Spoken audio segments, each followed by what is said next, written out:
What's up, guys?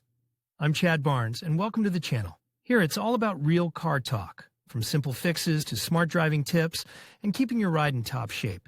If that sounds good to you, go ahead and give the video a thumbs up. Hit that subscribe button and make sure you watch all the way through.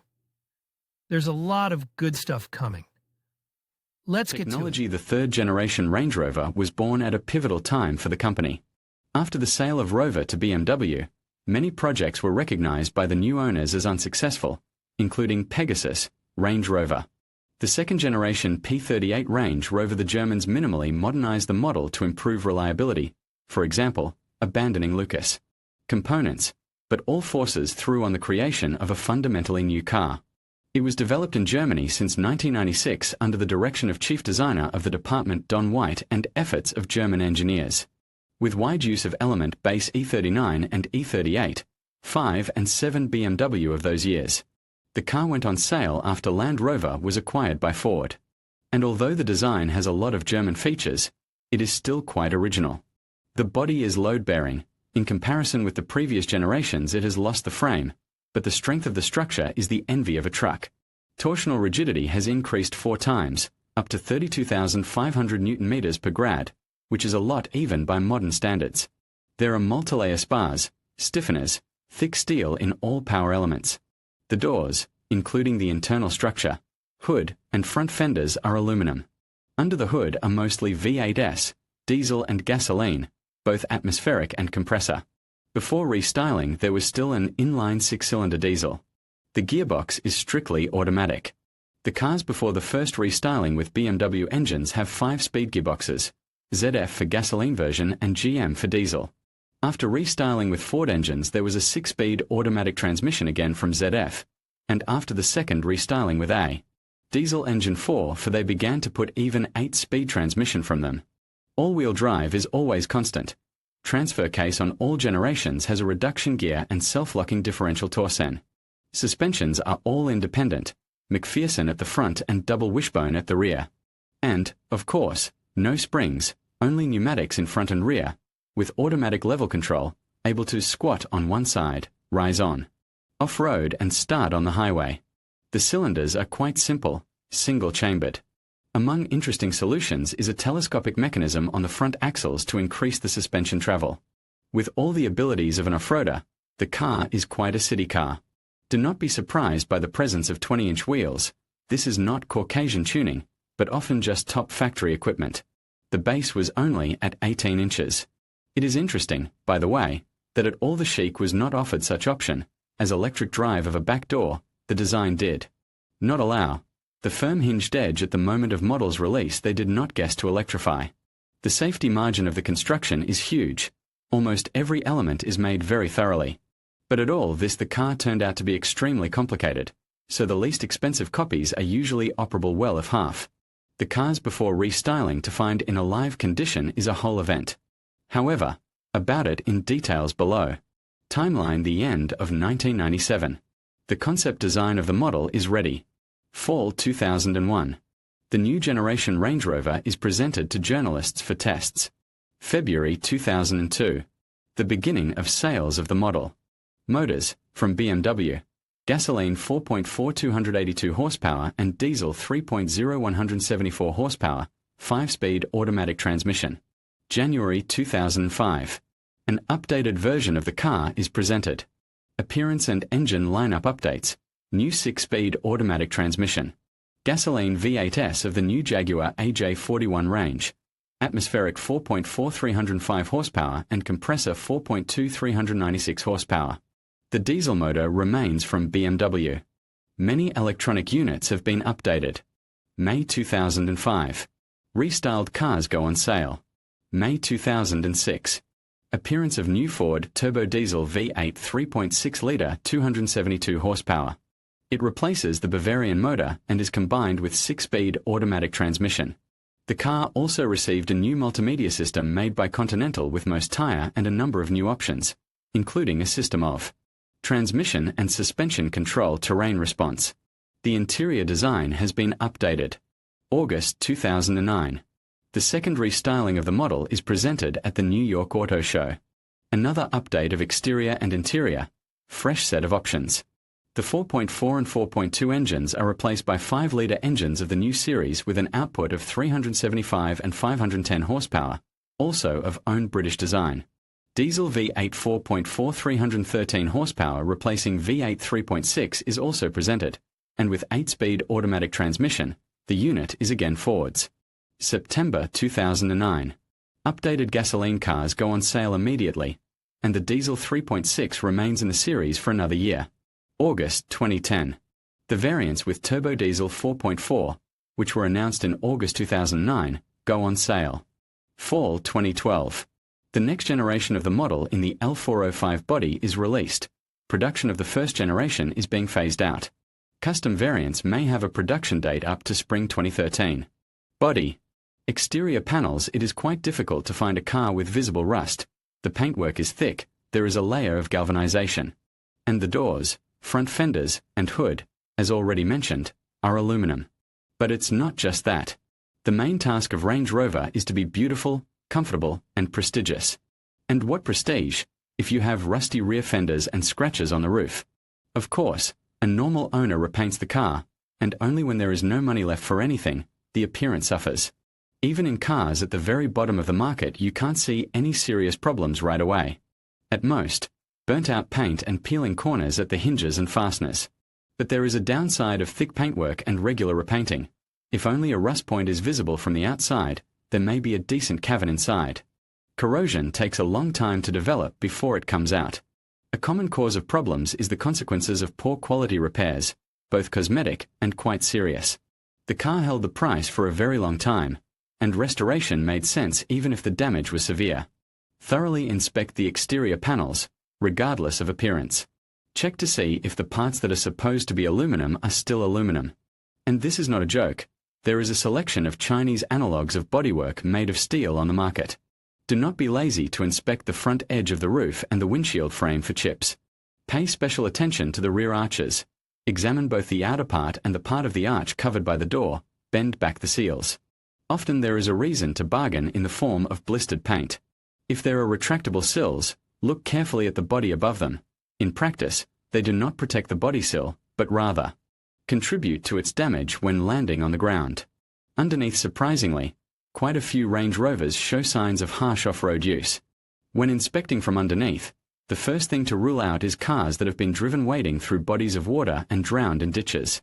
If there is mud in the spars, a layer of sand in the arches, and grass behind the lockers, nothing good awaits the body. And the chances that the interior was flooded are very decent, so it is better to run away from such a car. But the relatively clean underbody is not a reason to relax either. Although the body is very massive, strong, very carefully painted and covered with several layers of mastic underneath, it still rusts over time. Light surface corrosion underneath is not that rare, but if the seams are seriously affected, it's trouble. The floors here are double, which means there's a huge amount of internal cavities. And if something started to rust seriously, it will be difficult to stop the process. For example, if there was a perforation and dirt got inside, it's not even worth it. On the other hand, there are no completely rotted cars even among openly neglected ones. The thickness of metal and the amount of iron allows not to think about the strength of the structure. The seats will not fall out on the road for 10 years, or even more. Just range with holes in the bottom and arches is somehow very, very wrong. In addition to general inspection of the underbody and arches, it is recommended to assess the condition of the electric thresholds. If any, their aluminum brackets are prone to corrosion and destruction, and the mounting points are often damaged. Look more carefully at the area above the rear suspension. There is almost no protective coating, and rust is the most common. Usiregen kuzova насамперед перевертя, чи немає вологи під килимами. Причин потопу може бути доволі багато. Тут чеч залобового скла, за кондиціонера, за дренажу люка, за дверей, хвороба, успадкована веде BMW. Зелен Жиронф. В останньому випадку вода потрапляє у внутрішній профіль пцілувача блоги за нього через негерметичні заглушки іде в салон. До речі, тут можливий зворотній процес. Якщо воді в салон бере м'який знакша і достатньо, вона протка у внутрішнє порожнення там може надовго затримуватися, особливо якщо дніще кустарна, антикорлес, птумними складами замазан дренажні твори. Набдлос тут купа проводки, Sama dlougo skladna konstrukcja, ze wnутрішніми пробками шарамищем ізоляції, що наклеїться, ПД. Основним килимом, Волга им дуже шкодить. У багажнику кароза бува не тільки венша запасного колеса, повнорозмірова, до речі, а й опчних ншах. Тут теж повнісінька електронка. Inspection of the front suspension cups under the hood is also mandatory. The load is heavy, the inner layer of paintwork is quite thin, and the cups are the most vulnerable element under the hood. The seam between the cup and the upper spar, as well as its outer surface, rusts little by little. Inside corrosion usually does not slumber, but there under a layer of dirt it is more difficult to see it, and it is difficult to estimate the thickness of damage. But if the cup rusts outside, then again it is better to give up the car. Body equipment. By the state of the body equipment, the owner's attitude to the car is perfectly visible. The price of spare parts is not conducive to quick replacement, so this kind of breakdowns often give away the unwillingness to invest. Headlights are sandblasted, and also their lens reflectors burn out. It is expected, considering the age of more than 8 years. Headlamps before the secondary styling also melt the lens mask, which is very noticeable. Adaptive lighting is rare. Simple headlights are usually not difficult to repair, and the glass can be purchased separately. The rear optic has a burst outer transparent part. It is not very durable and is prone to cracking after any impact. The price of the original part bites, but, like new lenses for front optics, it is available in the form of Chinese substitutes. Attempts to put optics from the secondary styling often lead to electronic failures, flashing lamps, and similar effects, because the lights have become LED, and the control unit does not understand them. The most unpleasant problem for the owner is the locks. The doors may not open from the outside only, or from the inside only, or may not open at all. The main reason is the inoperability of the small locking motors. They fail and the lock stops unlocking. The general locking motor usually fails first. It is tied to the lock button and the load on it is higher. The inner handle retains its functionality. But if you wait until the second motor fails, the door will not open from the inside either. Then you will have to either open the door by cutting the trim, or saw the lock bracket, or through the glass hole to do surgical work to drill the lock case from above to unlock it. And lastly, the cable of the lock drive from the inner handle may simply break, which is also unpleasant if the outer one does not work. If the car has keyless access, the chances that the button in the handle will die every 3 years are almost 100%. The trunk locks become tight over time, and you have to use considerable effort to unlock the side. But it's simple. The lock and cables need to be lubricated. You should also lubricate the tailgate stop cables regularly. Owners like to defiantly fold back the board and sit on it. It can withstand as much as 300 kilograms, and photos with a gun and booty in. Their range look very aristocratic. But here's the trouble. The cables rust and even break. And to avoid rusting at least at once, and not to leave rusty traces on the yacht wood of the trunk lining, it is better to lubricate them abundantly.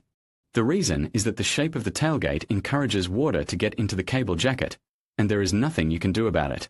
It is better not to say anything about the shape of the door, because when you open it, water pours into the trunk and over the scruff. You have to learn to open it slowly, so that the water flows into the water pipe, and not on the shelf and behind the collar. And the gas stops last about 5 years, and then the door starts to fall. And it's very, very heavy. Another problem is related to the wiper motor. It breaks the sensor of the wiper blade's position, and instead of single strokes or intermittent mode, the wipers start to work constantly, stopping in any place of the glass. Well, and the wipers themselves are made under rather specific fastening, and even well-off owners of Rangers put leashes under more popular fastening, not to buy original wipers for 4,000 to 5,000 rubles per piece. Windshield is another eternal headache of owners. The original costs for 50,000 and rubbed out in a couple of years. It is very soft. Any replacement is a risk to the frame. Those who change the glass often, it will be rusty. And the chances of leaks are very decent. So they polish glass on Range Rover not so much out of economy, but out of common sense. Well, and it is impossible not to mention the fading chrome. It is unpleasant that the elements cost space money, and without them the car loses most of its chic. Detail original price of non-original 2 body parts front headlight 22,786 not available. Windshield 66 187 vendor 11 756 Pilkington 44001 front fender 48 596 not available front bumper 19 768 not available hood 142 529 not available xenon headlight 44 704 not available interior. The interior of the cars is of high quality, and its condition is rather a matter of attitude to the car. With minimal care, at 300 plus mileage it looks simply new. Well, the graphics, of course, will be outdated, but not a single worn and replaced button. There are enough cars with non-native saloons. Someone wants restyling, someone wants exclusive equipment, someone needs a new multimedia system, someone needs a massage in the seats. In general, the element of constructor is present. It is possible to note not very successful original carpets. They are painted out with time, and badly retracting seat belts of a front row. But here much depends on mileage and operating conditions. And as practice shows, sometimes Range Rovers are driven a lot, and their mileage is large on average. From typical breakdowns, it is necessary to allocate eternally glitching preheater and failures of the rear climate block. The heater is a separate world. You can write a whole article about the work of the telestarter, errors, and other interesting things. But I will limit myself to mentioning Freelander 2, which has similar problems with the system control and also on the range. The system has a three-way valve failure, which on autonomous warming up should disconnect the cabin heating system from the engine circuit. And it is often simply drilled to exclude situations when the engine is hot and running, but in the cabin, a pole of cold. Also, the climate system does not have a very successful motor of the main fan, and to get to it, it is necessary to literally blow up the whole front panel, but it is collapsible, and the process is long, but relatively simple. Often a bad start of the electric motor of the heater turns out to be a burnout of the speed regulator, which is located on it. Electrics if the car is relatively fresh, the floors are dry, and the electrics have not tried to kolhojivat, then there are chances that there will not be many problems. But it happens rarely. However, popular wants of modern owners are solved with little blood. For those who need Bluetooth, a Chinese lanyard for 7,000 helps. You can fill in the navigator and more recent maps, not to mention the fact that you can connect any external device to the display without cutting connectors. Such intervention cannot interfere much with the work of standard systems. But if Android heads, satellite anti-thefts, round view cameras, and so on were installed, then everything is possible. But there are some inherent flaws. Cars before the first restyling have a lot of troubles in the electrical part. The quality of the wiring itself is not bad, but the tightness of connectors and gasketing is obviously deficient. So that bus shorts, switch burnouts, failures of instrument panels, current distributor block and other misfortunes constantly pursue owners. To top it off, the bus blocks here are several in abundance. There are 3 different ones in each door, each can put the bus down. If it dies, each can die from flooding or wiring problems. Slightly oversight, did dry cleaning too wet, didn't keep track of water on the floor, washed the engine, flooded the overhead compartment when washing, trunk. And that's it. It's a long story of finding the cause and fixing it. Yes, these are the features that are the subject of jokes. Some intelligence of blocks rather hinders here, and as a result Garland on the dashboard becomes a typical companion of a lazy owner. The blocks themselves are mostly their own. Even the multimedia amplifier from BMW is completely unsuitable, and the switchboard with its own settings. In general, you need an honest professional, and when buying everything should be checked thoroughly. If there was a bad electrician in the car, the consequences of his work will be long, troublesome and expensive to fix. Strangely enough, after restyling it became better, although the introduction of solutions from Ford suppliers into the system adds confusion to the schemes. Of the uncorrected problems, perpetually wet wiring harnesses in the sills, along the outer recess of the interior floor, and under the seats, too. And if the carpet is wet, you can't get away from the problems. The system of control of pressure in tires is still rarely glitchy. It is often simply disconnected, because it regularly loses sensors, even fresh ones. It's just not a good choice of antenna location. Or some other design flaw. The relays in the comfort unit are still dying. And all the units still don't like water. Cars with early BMW M62 gasoline engines have an extremely unsuccessful water-cooled alternator. It costs a lot, but dies suspiciously often. Should I get a conventional one? It's easier to rebuild the original one with more heat-resistant bearings, and many owners still buy a new original one. Batteries. a consumable on any range, because the algorithm of the starting heater is a little crooked, with short trips it is almost guaranteed to suck the battery, and if you do not change the settings of algorithm's telestart, the battery in this mode lives literally a couple of years. Intermediate summary: the Range Rover's main enemy is water. If the car is dry, you can assume that a good third of typical problems will not affect you. The main thing is to constantly check the dryness, to be more careful about cleaning and not to get into the mud. As for the body, if small pockets of corrosion are not eliminated at once, at some point Range Rover will be welded simply unprofitable. It will remain only to roll it to the state of scrap, not paying attention to such trifles as through holes, garland errors, or unopening doors.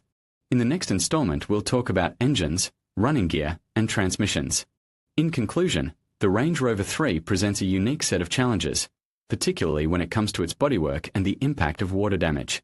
With its complex construction making welding repairs difficult, owners must be vigilant about maintenance and potential leaks. Understanding these issues is crucial for anyone considering this vehicle, as water truly can be the source of many woes. By staying informed and proactive, you can enjoy the luxury and performance of the Range Rover 3 while minimizing the risks associated with its design. Thank you for watching, and be sure to subscribe for more insights on automotive topics.